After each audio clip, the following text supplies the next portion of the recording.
Hi Scorpio, and welcome to your horoscope for September 2024. Thanks for joining me. It's a pleasure to be with you today. I want to do the horoscope a little differently. Please watch them in this order: rising sign first, then sun sign, and finally moon sign.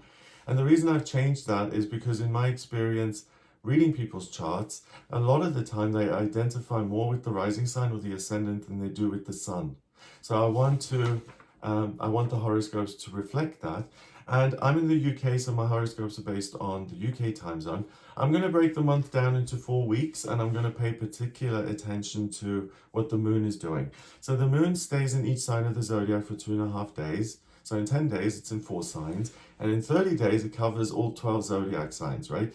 So I want to follow the moon's journey through your chart, through your houses, because it will tell me what the energy is and what area of your life it's likely to show up in, and whether that energy then supports you or is a hindrance or whatever it may be. So I'll have a look at that. First bit of good news about September is that Mercury, the communication planet, has gone direct on the 28th of August. And it's in Leo at 22 degrees in your 10th house of work, of career. So the beginning of the month is great for you to do anything that requires you to speak up, to be in public, to lead, to innovate. Let's have a look then. Week 1, Sunday to Sunday, 1st to 8th of September. On the 1st and 2nd of September, we have the moon in Virgo. And that's in your 11th house of hopes and dreams. And it's next to your transiting midheaven and your transiting Vesta. So this is very much aligned with the new moon in Virgo, which happens on the 3rd of September. And the moon goes pitch black. It pulls in a ton of Virgo energy, and it allows you to assess the situation. And in your case, what am I working towards? What are my hopes and dreams when it comes to my career? What's the thing that makes me feel most grounded and at home in my life right now? Maybe that's something I should expand upon. Maybe that's something I should make more of a priority. So the beginning of the month here for you is very much about contemplation of what is most important to you and how can you structure that into your life in the most practical of ways. On the 2nd of September, we also have something really important happening. We have Pluto, the planet of transformation and change, that retrogrades into Capricorn until the 19th of November 2024, and then it moves back into Aquarius and stays there until February 2044. So I made a separate video on this because it's this huge shift. It's this whole new era that we're moving into. And it went into Aquarius for the first time in January. So have a look at the video I made on that. Because I think Pluto in Aquarius is a much better fit than Pluto in Capricorn. Pluto in Aquarius is about the rebirth of ideas. And when it goes direct in November, it'll be in your 4th house. So new relationships, all of that. But Pluto in Capricorn is much more about unwinding existing structures and letting go of things, and possibly even working towards something that then doesn't materialize. But when it retrogrades on the 2nd of September, it goes back into your 3rd house of communication. So anything that you deem to be the truth that governs your life, certain belief systems, this retrograde of Pluto is a nice opportunity for you to detox any faulty beliefs or things that hold you back in life, where you stand in your own path, right? And with the Virgo energy in your 11th, what are my hopes and dreams, and how am I possibly standing in my own way of accomplishing those hopes and dreams? So it can be like, if I want to be a writer, then why am I not doing any writing? And I'm sorry if that seems overly obvious, but you're able to connect the dots in terms of this is where I want to be, and possibly this is why I'm not getting there. And how can I let go of that? On the 4th of September, something important as well happened, which is that Mars ingresses into Cancer and stays there until the 3rd of November, and it moves into your 9th house of travel and education and the higher realms and expanding your perspective, right? So Mars in Cancer can at times be somewhat frustrated. So for you, Scorpio, it's a good idea to focus on something that's unfamiliar and to give yourself time to explore new places and to gently kind of allow your world to widen and broaden, meet new people, go see different sites. Otherwise, you may become a little cranky with that placement up there. So first 2 days of the month, we've got the moon in Virgo. Then it goes into Libra in the middle of the week on the 3rd, 4th, and 5th of September. and it goes through your 12th house of spirituality and spiritual strength. That's going to be an incredibly mystical time for you, Scorpio, because you'll feel a great sense of connection to the higher realms, and you're being given some sort of loving piece of information that you can use and kind of plant as a seed in your own life, and then watch it blossom and watch it grow. So if you're a Scorpio who feels like you have no unique skill or talent, around the 3rd, 4th, and the 5th of September, pay attention to what occurs to you. And whatever it does occur to you, then really pay close attention to it and believe it. It's something that can really enrich your life moving forward. Then at the end of the first week, on the 6th and 7th of September, we've got the moon going to your sign of Scorpio in your first house of self. So at the weekend here of the first week, you'll really have got a good handle on yourself as far as what really is the end goal here. Where am I at in spiritual truth, and what can I now do to kind of bring the two together so that I'm pursuing things which are genuinely good for me. So that's super interesting, because that's even on the next level. It may be the reevaluation of what you're pursuing in life and whether that's really going to make you happy or not. You know, it's that kind of situation when, oh, if I buy a classic car, then I'm going to feel super great and love it and stylish. And then you actually get the car and it's like, ugh, all this is really is upkeep and maintenance, and I'm not as happy as I thought I'd be. So for you, Scorpio, you can really get a great handle on what means something and what doesn't, and what are you putting time and energy into, and if that's no longer appropriate, to make the necessary changes. So the houses the moon covers in the first week of September are houses 11, 12, and 1. So it's really, who am I amongst all of this? What does my higher self say? And what am I working towards? And if it makes no sense, let me adapt and adjust the list, right? Week 2, Monday to Sunday, the 9th to 15th of September. The beginning of this week starts with the moon in Sagittarius in your second house of money and belonging. So this is a great couple of days for anything business related, for business trips, to start a new business, to register a business.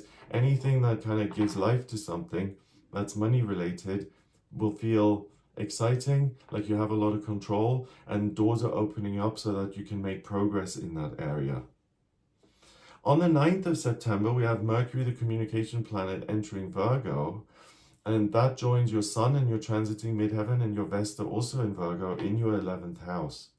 So it's amazing, Scorpio, because you as a water sign that's ruled by Pluto, you're someone who's emotionally very astute anyway, right? But at this point now, you really understand what gives you a genuine sense of peace of mind and happiness and structure in your life, and what is nonsense and no longer necessary. You know what it reminds me of? Are those people who take all their physical belongings and sell them all, and then because they have this unbelievable desire to be free in some way. So in your case, it's really about sorting the good from the bad, and not just detoxing bad habits, but really saying, you know what, I want to take charge of my future, and am I moving towards things that are actually healing and helpful, or am I just wasting my time, saving for some sort of gimmick that's going to wear off and last about 5 seconds? Okay, so the middle of the week, the 11th, 12th, and 13th, let me have a look. Where am I in terms of the moon? So week 2, we start the week with the moon being in Sagittarius. Yes.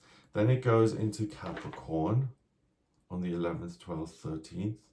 And then it goes into Aquarius. Okay, so the middle of the second week, we've got the moon in Capricorn going through your 3rd house of communication and perspective. So again, it's kind of useful in terms of business. If you have to sign contracts, if you have to make big decisions, if you have to build a business from scratch, register it, even the middle of the week is just as good for that as the beginning was. And then at the end of the week, the 14th and 15th, we've got the moon going into Aquarius, and that's in your 4th house. So that's very much about taking time off work now over the weekend and making new connections as far as people are concerned, learning something new. But basically the focus is on, I want to stimulate my intellect through conversation, through study, through reading, through learning, and that's what's going to give me the greatest sense of being home and at peace within myself. Just hopping back to the 11th of September, we've got the moon in its 2nd quarter. That's really the peak of taking kind of steps forward in terms of business and in terms of finance, or changing your practical circumstances based on what you're passionate about. So in the 2nd week, the moon covers houses 2, 3, and 4. So really, again, what is it that I'm looking at? What provides me with the most structure in life in the most genuine way? What makes me feel like I belong? And if it's a relationship, a person, or a home, or a career, it's going to be different for everyone. But how can I use this thing which genuinely gives me the greatest sense of peace, and this is where my heart is at, and how can I make that more of a focus and stop wasting my time on things that aren't important? So you're really getting your act together in the sense of, this is my life and how do I want it to go? So you're like this navigator. I love it. Okay, week 3, Monday to Sunday, the 16th to the 22nd of September. The moon is now in Pisces in your 5th house. Oh, and on the 17th of September, we've got something really important happening. We've got a supermoon, which is the 2nd supermoon in a row. And a supermoon is a full moon that's closer to the earth than usual. So it appears larger than usual, and it has a greater influence on us, right? This one is a full moon in Pisces. It happens in your 5th house of what you love, but it's also a lunar eclipse on the North Node. So it doesn't just affect you over a few days, it affects you for the next 6 months. And it's next to Saturn and Neptune in Pisces in your 5th house of what you love.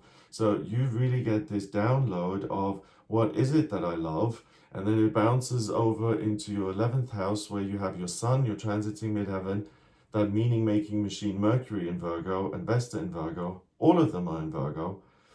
And it's really that this is what I love about life.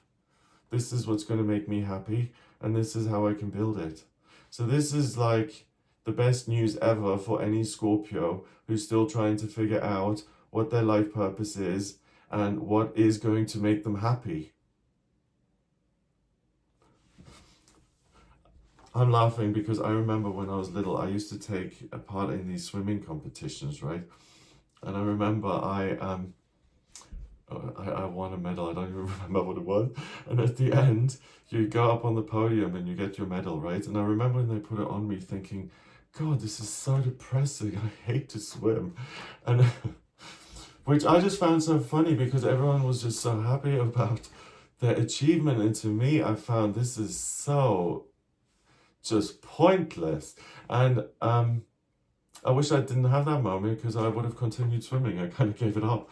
But you see, the point is that it doesn't matter if you get a medal or not. If it's not a personal passion, then what are you doing? Then stop doing that and find something that you actually do care about. Because if you succeed in something and you still can't enjoy it, then it may not be for you. But just as an aside, I do still enjoy the occasional swim. I do. Okay, so let's see. I mentioned the supermoon on the 17th, right? So beginning of the week. Then in the middle of the week, the 18th, 19th, 20th, the moon goes into Aries, and it now goes into your 6th house of daily routine and work. And that really sees you jumping into action in terms of these downloads that you got at the beginning of the week. Now in the middle of the week, it's like, let's make it happen. Let's heal our life. Let's get rid of the nonsense, and let's work towards what it is we want to build here. And then at the end of the week, the moon goes into Taurus in your 7th house of relationships. So the weekend is very different because you now want to have some sort of experience, a connective experience in the best sense on a physical level. So that can be self-care of your own body, taking a walk in nature, or it can be connecting to another human being or letting yourself be inspired by the most beautiful things in the world, flowers and art and music, and enjoying the kind of finer things. But it's a time for you to rest and for you to celebrate how far you've come. And it's a good time after that supermoon to just kind of say, listen, I've got the nugget of gold. I've got the information that I required. I can now take a moment after, when it was in Aries as well, after having immediately put things into place, it's okay to take a bit of a time out. So I think the 21st and 22nd are the best times for that time out. And also on the 22nd, we have the sun going into Libra, and that goes into your 12th house, again, of spirituality and spiritual strength. So you then have the sun, the south node, Black Moon Lilith, and Juno in Libra in your 12th. And the sun is obviously going to stay there for a while, about a month. And that's really a bridge to your higher self, and it's ongoing guidance that allows you to heal your practical circumstances. So once the sun goes into Libra at the end of the 3rd week, please continue to maintain some sort of dialogue with your intuition, with your higher self, because it will really allow you or guide you in what action to take to realize your hopes and dreams in the most concrete, physical, practical way. Okay, so week 3, the houses that are covered are the 5th, 6th, and 7th. So the big theme of that 3rd week for you, Scorpio, is relationships. Relationships in terms of what do I love to do really during that supermoon, what's really important to me, but also love to other people, and a physical connection with other people is going to be very important in that 3rd week. So if you can do it on both levels, if you're in a relationship and you can have wonderful, close, intimate moments there, and you've got a connection to the higher realms, you'll feel so connected that there's going to be a wonderful sense of well-being. But it's also a good time to then make new connections, to go on dates if you're single. Finally, week 4, Monday to Sunday, 23rd to 30th of September.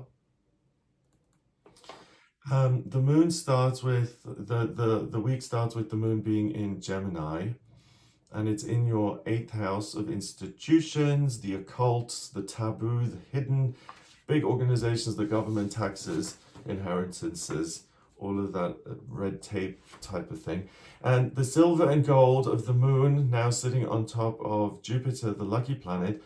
If you need to get any visa applications in or submit the manuscript or get the account sorted out, the beginning of week 4, the best for that. And I would even say 23rd, 24th, and 25th.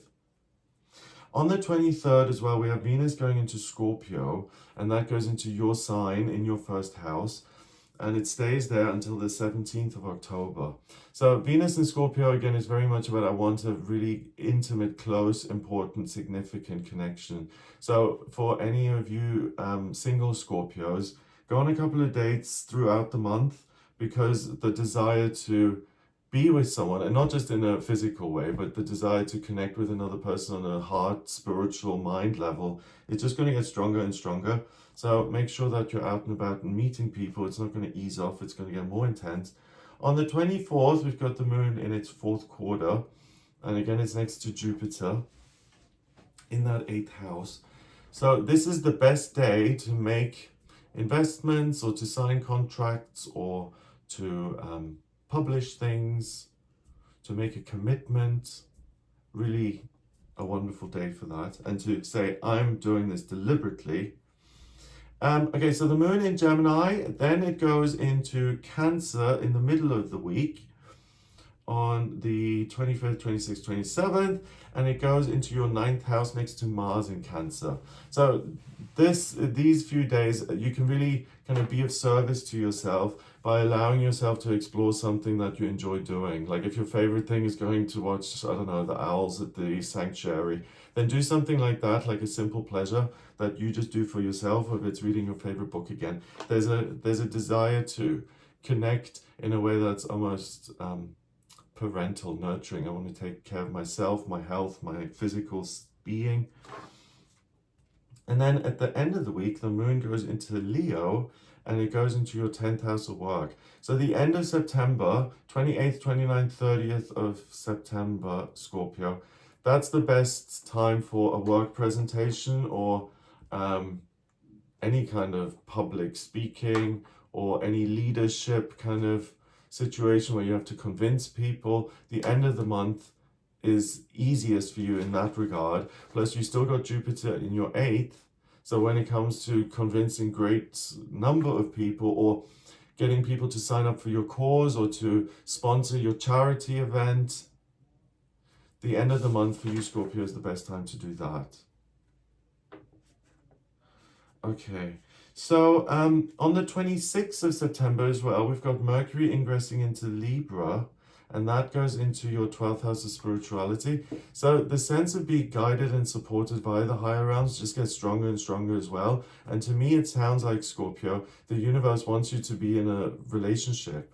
It wants you to experience not just closeness and intimacy with it, the higher realms, this higher being, but also with other people. So, you know, when they say the universe or source speaks to me through other people, it can be either you just get downloads or other people say something, or it's just the act of being around other people that feels spiritual.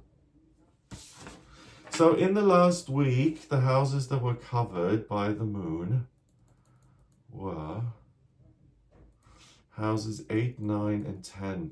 Yeah, so the last week, the main focus is on officialdom, the public, your place in the world as it relates to business, institutions, higher education institutions like universities, colleges. It's really about all that red tape sort of stuff. So if you can try and schedule that in for the final week, you'll have the easiest time with it then. So I hope that gives you an idea of what you'll be working with here in September, Scorpio. I hope you have a wonderful month. If you would like a personal reading with me, please get in touch via my website. It's gregoryscott.com. On the front page, scroll down a bit until you get to a button that says book your reading. Click on that to audio reading with me. In my personal readings, I use astrology, the tarot, numerology, as well as my intuition. If you don't, sorry, I spaced a little bit there for a second. If you don't have your time of birth, I need 3 things to draw up your birth chart. And I'm sorry if I've already said this, but I need your place of birth, date of birth, and time of birth. If you don't have the time of birth, chart rectification allows me to manually work out your time of birth based on 10 or more significant life events that you send me. And that's a good thing to have because the chart changes every 4 minutes. So the more accurate the time, the better. Check out some of my other videos, the videos on the new moons, on the full moons. I also do a daily tarot reading on the channel. If you like this video, give it a thumbs up, please, so it shows up in searches. Subscribe to the channel for more videos. And if you like this, then please share it with friends and family so that more people get to watch the videos. I'd be ever so grateful. Have a wonderful month, and I'll speak to you soon. All the best.